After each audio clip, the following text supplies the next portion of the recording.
Coming up on today's News Valdosta, area law enforcers announced several unrelated drug arrests. And a young boy dies in an early morning house fire. We'll check the weather with Bonnie Conate, then Aaron Ellis will bring us local sports. So stay with us. Your News Valdosta starts now.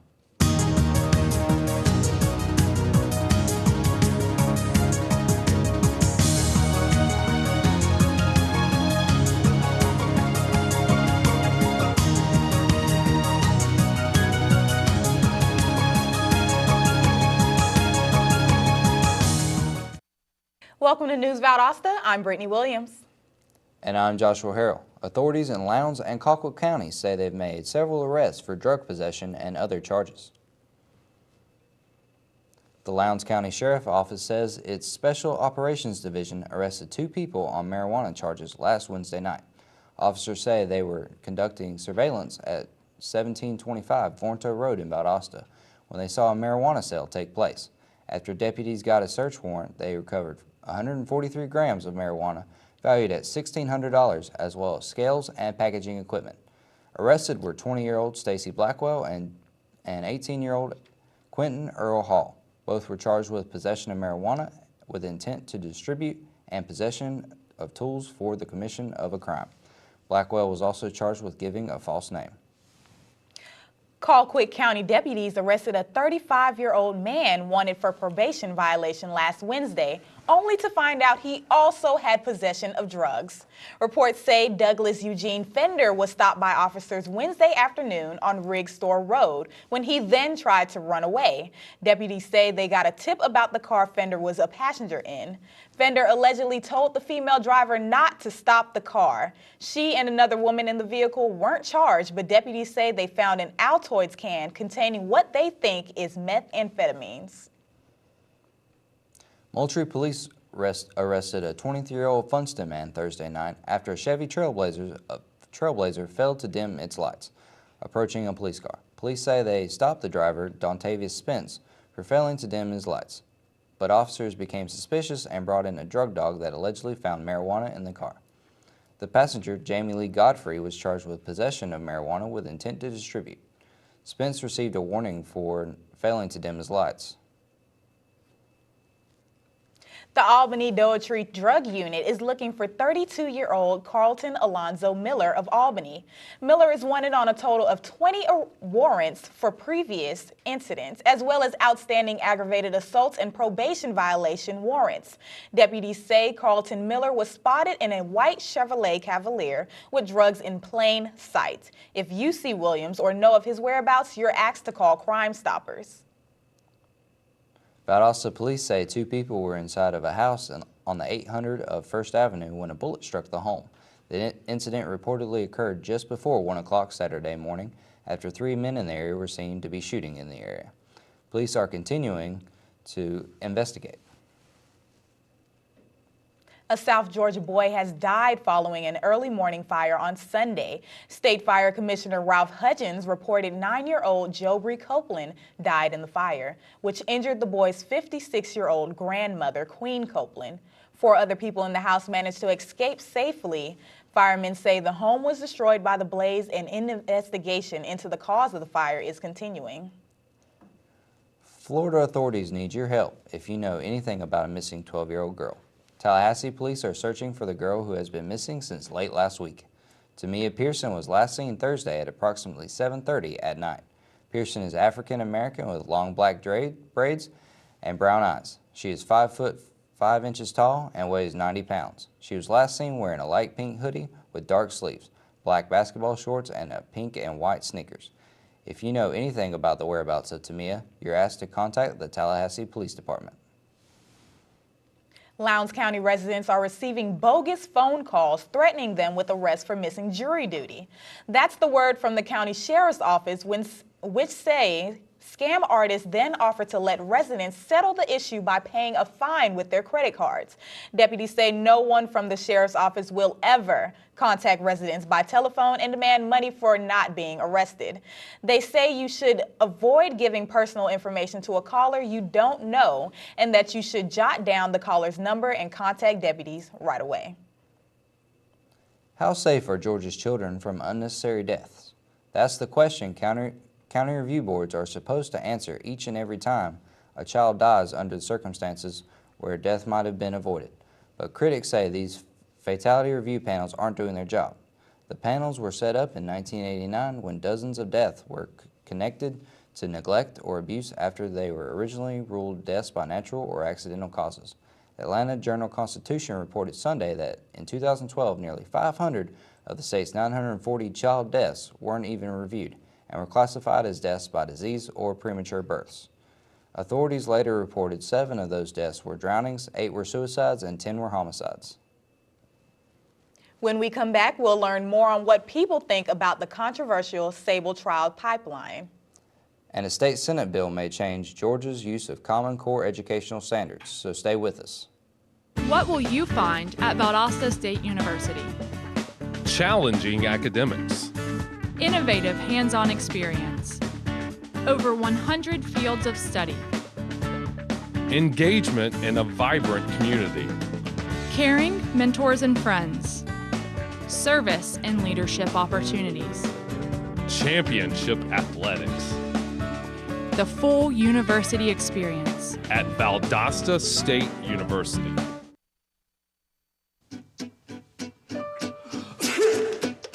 Danse, balance suis la cadence, ondule bien tes hanches au bal du dimanche. Danse, que la fête commence, dans ma belle robe blanche, je suis ton chou. You didn't give up on sex? Don't give up on birth control either. There are more methods than you think. Find yours at bedsider.org. Welcome back to News Valdosta. The Sable Trail pipeline is back in the news after another public meeting. There have been many concerns about the Sable Trail pipeline that could provide the state with additional natural gas transportation. If approved by the Federal Energy Regulatory Commission, the 460-mile pipeline's path would take it through Colquitt County and through parts of Brooks, Doherty, and Lowndes and Mitchell counties. Residents from the following counties spoke at last week's session at Moultrie Technical College. People shared their concerns about whether there would be enough ground cover, among other things. The comment period ends on April 20th, according to John P. Coleman, an Energy Commission environmental biologist. More than 90% of the proposed pipeline projects are approved. It was just 3 years ago when legislators changed academic standards for K through 12 public education to Common Core standards. Georgia teachers strongly opposed the change, but it soon went into effect. But the Common Core standards could be repealed if Senate Bill 167 proposed by State Senator William Ligon is passed. Governor Nathan Deal has ordered an advisory panel to review findings of the State Board of Education that studied whether Georgia should remain in the Common Core program. The Georgia Department of Natural Resources has compiled an extensive and intricate set of aerial images taken over Georgia into detailed maps. According to Program Manager Jason Lee, the maps will provide the most accurate information for planners and researchers studying wildlife and coastal habitats. The imagery will also be used for hazard planning in developed coastal area, which are vulnerable to natural disasters like hurricanes and flooding. The National Oceanic Atmospheric Administration plans to have the complete data set available to the public by April 1st. Angela Rowe Arks, a graduate student from Wiregrass Technical College, was announced as the recipient of the $10,000 Southwest Georgia Bank Business Plan competition at the annual Valdosta Lowndes County Chamber Banquet. Rowe Ark is expanding on her desire to help others in opening Monarch Hair Solutions, a Cranial Pros VC Center. The center will provide skin care, nutritional education and support, and cranioprosthetic hair systems and analysis. As time springs forward, the Valdosta Fire Department is urging all citizens to change their batteries in their smoke detectors. Fire officials say that 2 out of every 5 deaths are in homes with no working smoke alarms. The Valdosta Fire Department has a smoke detector installation program in which staff will install free smoke detectors in residences that have none or replace detectors that are not operational. For more information, call the Valdosta Fire Department. Up next on News Valdosta, is the cold weather behind us? Are sunny days ahead? We'll check in with weather anchor Bona Conate when we come back, so don't go away. Saturday. Today is Saturday. Salad on Saturday, fruit on Friday, throw a ball Thursday. Water Wednesday, touch your toes Tuesday. Let's move Monday, sparkle snacks Sunday. All the healthy children eat well and move a lot. And move a lot. And move a lot. Eat well and move a lot. 60 minutes of physical activity a day and eating well can help get your child healthy. So keep them active and eating well every day. Skip a rope Saturday, freeze tag Friday, tap dance Thursday. Whole grains Wednesday, try a veggie Tuesday. Let's move Monday, split the sweet Sunday. Eat well and move a lot. Today is Saturday. Today is Saturday. All the healthy children, all the healthy children. Get ideas. Get involved. Get going at letsmove.gov. That's letsmove.gov. Welcome back to News Valdosta. It's nice and sunny today, but what about tomorrow? Let's go to weather anchor Bonna Conate. Bonna? Thanks, Joss. It has been warm for the past day or so, and we all know what that means. Spring is almost here. Today's focus will be a high of 82 degrees with sunny skies, which is a nice change from the cloudy weather we experienced last week. Tonight, we are looking back to a chillier weather, looking at a low of 52 degrees with mostly clear skies. For those of you going out tonight, make sure you grab a light jacket. Tomorrow, it's going to be warmer than today. We're looking at a high of 84 degrees with partly cloudy skies. The sun will rise at 7:48 a.m. and it will set at 7:37 p.m. This is the best time to go plan for some outdoor activities. Today's UV index will be moderate at 7, so be cautioned if you plan on going in the sun for a long period of time. The pollen count is high and will stay that way for the next 2 days. So for you allergy sufferers, please keep your allergy medication handy. Stay indoors if possible. That's all for our focus, and back to you at the decks. Thanks, Bonna. When we come back, Aaron Ellis will give us a look at local sports, so stay with us.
Welcome back. So let's check in with our sports anchor, Aaron Ellis. Aaron, tell us more. Thanks, you all. In basketball news, Tift County was the only local boys team to win the high school championship out of the public and independent school ranks. Head coach Eric Holland believed that his team was the best and earned the title. Senior DJ Bryant tallied 22 points in the title game. For him, there was no better way to close the high school career than with a win. This was Tift County's second state title. The Albany State Lady Rams and Georgia Southwestern men both heard their names called in the NCAA Division II basketball show this weekend. The Lady Rams earned the number 5 seed in the South Central region and will play against Delta State. The Hurricanes of Georgia Southwestern will take on number 6 seeded Montevallo in the Southeast region. GSW split both regular season matchups with Montevallo. In basketball, VSU, number 11 in the conference, built the lead and withstood North Alabama to defeat the Lions 5-4 in the Gulf Conference at Mike Lane Field yesterday afternoon. VSU jumped to an early lead as the first batter of the game, Matthew Fears, opened the game with a first pitch single before Mike Reed also collected a base hit. North Alabama got a run back when Bradley Nolan singled and scored on a wild pitch before scoring 2 more runs in the bottom of the third inning to move within a run. The Blazers got a run back in the top of the fourth at the double open inning and scored 3 batters later. VSU remains on the road as it travels to St. Leo tomorrow for a 6 p.m. first pitch. In softball news, VSU took North Alabama and snapped an 8-game winning streak for the Lions with a 9-5 victory at the UNA softball complex yesterday afternoon. The victory got VSU 18-8 overall on the year and lifted the team back over 500 in the GSC with a record of 5-6. The team will be traveling back to the title town for a game on Thursday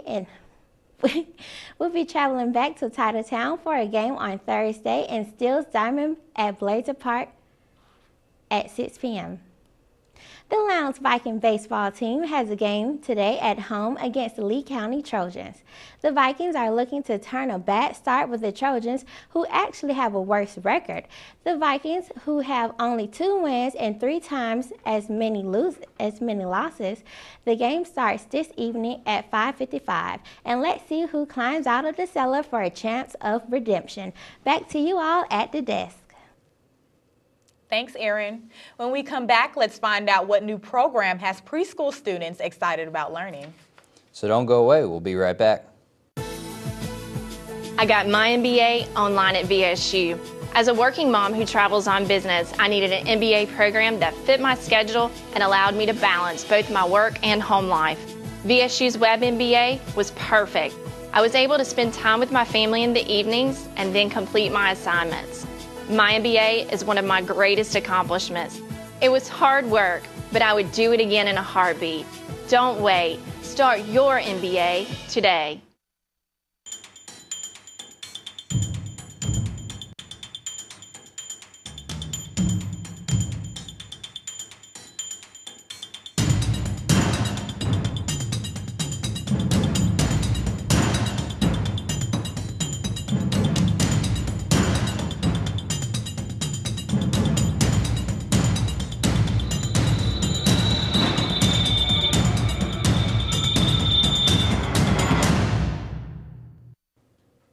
Welcome back to News Valdosta. Are your kindergarten students ready for their first day of school? The Lowndes County School System says now is the time to do all of their paperwork. As the spring semester comes to a close, Lowndes County schools are already preparing for next school year's fall semester. Kindergarten registration for the 2014 through 2015 school year is underway and will be held today through the 28th. Parents or guardians can come anytime to the Lowndes County Board of Education Registration Annex from 9 in the morning to 2 in the afternoon to register kids for class. Potential students must meet all required guidelines in the registration packet, which can be found on the Lowndes County Board of Education website. The Southside Recreation Center is now registering player of the 2014 youth softball teams. The cost is $30 and boys and girls ages 4 to 17 are welcome to sign up. Registration ends today. You can sign your child up at the Southside Recreation Center located at 640 South Oak Street. For more information, contact Ronald Connolly at the center. That's our newscast for today. Thanks for watching News Valdosta. I'm Brittany Williams. And I'm Joshua Harrell. Join us again tomorrow.